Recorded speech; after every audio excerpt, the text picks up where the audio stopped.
जी अस्सलाम वालेकुम।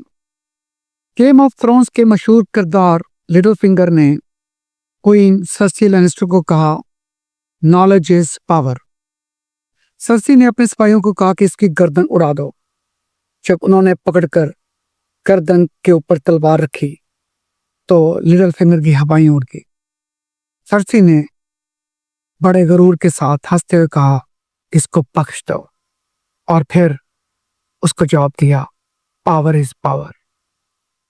कल संबड़ियाल में जो हुआ है वो क्या है? नून लीग की उम्मीदवार हिना ओडाइच जीत गई है।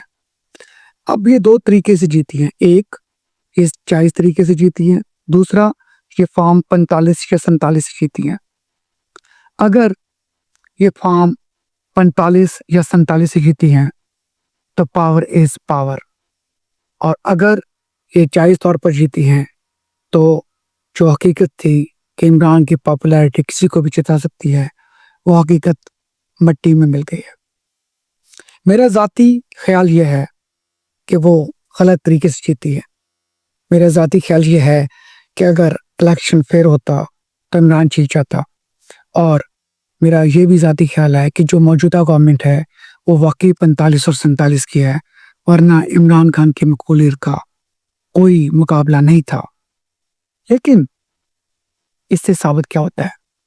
इमरान चीख चीख कर कह रहा है कि पॉपुलैरिटी इज पावर, और जनरल आसिम मुनीर, बल्कि फील्ड मार्शल आसिम मुनीर, कुछ बोले बगैर बता रहा है पावर इज पावर। मेरे दोस्तों, इमरान खान के दुश्मन ना तो आसिम मुनीर हैं, ना ही शरीफ बरादरान है, ना ही जरदारी है। उसके दुश्मन सिर्फ और सिर्फ उसके अपने चपड़कनाती है। इमरान खान का चुनाव देखें, किसको वजीर आला लगाया, किसको वजीर दाखिला लगाया, किसको वजीर इत्तलात लगाया, और अब आप इसका सबसे बड़ा तोहफा देख लें जो उसने मुल्क को दिया है, ये शहबाज गिल के नाम पे। ये बंदा जिसने कभी काउंसलर का इलेक्शन लड़ा, जिसने कभी अमली सियासत नहीं की, ये ट्विटर पे बैठा हुआ सियासतदान बना हुआ है और मशीर बना हुआ है। अभी जनरल आसिम मुनीर को इरिटेट करने के लिए उसके दिए हुए नाम ऑपरेशन पनानुल मरसूस का मजाक उड़ाते हुए ऑपरेशन रद्दुल इंतखाबात और इस तरह के रद्दुल जमहूरियत नाम रखे हुए हैं। ओ भाई, अगर ये ज्यादती हुई है, फॉर्म 45 और 47 के साथ हिना ओडाइच जीती है, तो तुम्हें चाहिए कि तुम नून लीग के ऊपर तनकीद करो, तुम वजीर आला के ऊपर, वजीर आजम के ऊपर कराओ। तुम्हें क्या मसला है कि तुम हर बात पे उछल उछल के फौज को टकरे मारते हैं और वो आनी दीवार साबित होती है? जो इतना बड़ा लीडर है वो जेल में पड़ा हुआ है। जो ये चमचे चमाटे हैं, अमेरिका में बैठ के, इंग्लैंड में बैठ के इमरान के नाम के सदके खा रहे हैं। पूरी पीटीआई तितर बितर हो रही है। क्या किसी को भी अकल नहीं है? कब तक ये चलता रहेगा? और कब तक आप ये सुन सुन के, देख देख के पावर इज पावर खुद ही जमीन में गड़ते रहोगे? आज आप देख लें कि जब ये जंग शुरू हो रही थी तो ये जो निजाम सेठी ने कहा है, या मैंने भी इससे पहले कहा, इमरान रहा हुआ था, आपको शायद अंदाजा नहीं कि ये सच था। अभी निजाम सेठी को तो चुप कर ही गया है क्योंकि उसको लगता है कि उसको फिर दोबारा ये क्रिकेट बोर्ड का चेयरमैन बनाएंगे, तो चुप हो गया। लेकिन हकीकत यही है कि इमरान के साथ बातचीत चल रही थी, लेकिन उसको भी चंद लोगों ने मशवरा दिया कि आप अभी रुक जाएं, इंडिया हमला करेगा, फौज और पस्त हो जाएगी, आप अपनी शाह लेंगे। और देखें क्या हुआ। हालांकि जो पहलगाम के हमले के बाद जो कम्युनिकेशन चल रही थी उसके अंदर मिड टर्म इलेक्शन जेर गौर थे। आज ये पड़े मिड टर्म इलेक्शन, 2029 से पहले इलेक्शन नहीं हो रहे। अभी इमरान के मशीरों ने फिर उसको दोबारा उसी खाई में धकेल दिया, और हर गुजरते दिन के साथ वो बिला वजह फौज के साथ पंगा ले रहे हैं। भाई, अगर बैकग्राउंड पे फौज है भी तो रही है ना, इमरान खान को भी तो चेताने में रही है। इमरान खान के लिए बंदे पकड़ पड़ के लेके आती है पार्लियामेंट में। लेकिन आपको फिर भी जो मुकाबला है वो जमहूरी ताकतों से करना होता है।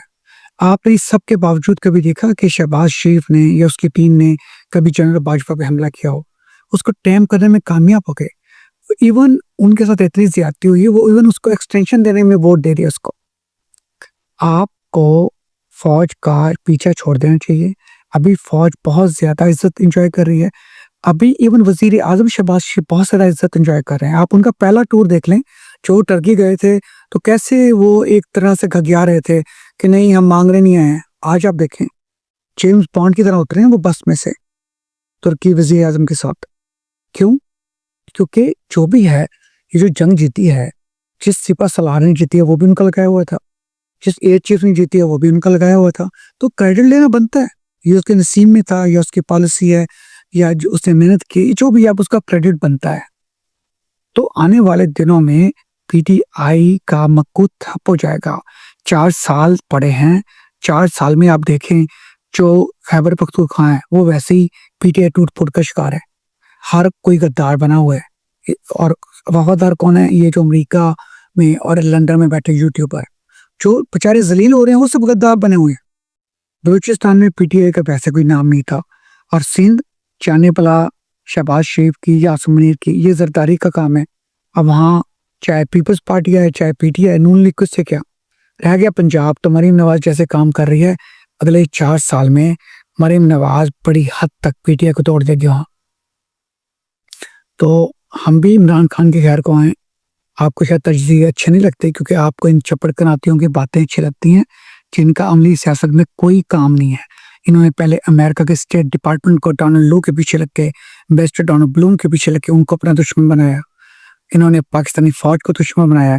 इन्होंने हर उस बंदे को दुश्मन बना लिया है जो इमरान खान की मदद करना चाहता है। तो ये वक्त है इमरान खान और पीटीआई को समझने का कि आप अपने निशाने मुखालिफ पार्टियों पर रखें और फौज के साथ अच्छे ताल्लुकात बनाएं। ये एक रास्ता है दोबारा हुकूमत में आने का। शायद आपको यह बात अच्छी ना लगे, लेकिन सच यही है। अपना ख्याल रखें।